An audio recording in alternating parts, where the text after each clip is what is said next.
Goeiemôre, wie sê jy is Jesus?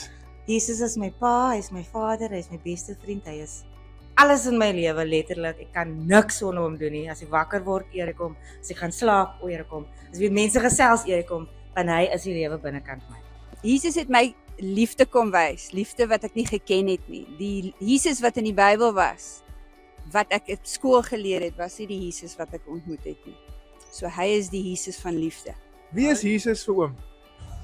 Jesus is alles vir my. Hoe ouer ek geword het, hoe weer sien ek hom in voorsiening.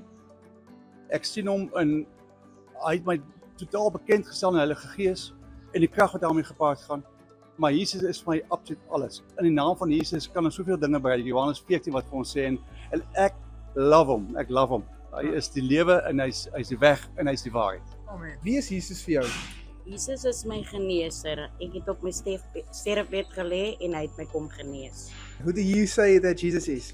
Morning. I think Jesus, or I know Jesus is my savior.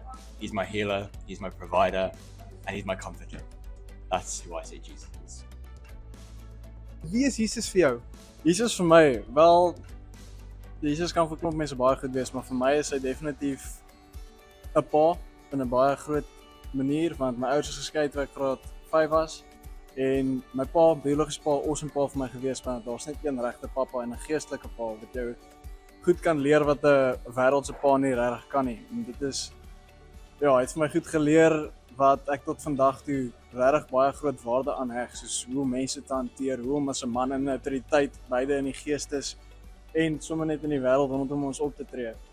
En dan ook net hoe om 'n voorbeeld te wees vir die mense om my. En in my huisgesin al is ek nou maar eers 20 jaar oud, hoe om as 'n man op te tree en 'n voorbeeld te wees vir my familie. Vriende, familie. In Matteus 16 sien ons Jesus vra vir sy disippels, wie sê die mense is ek?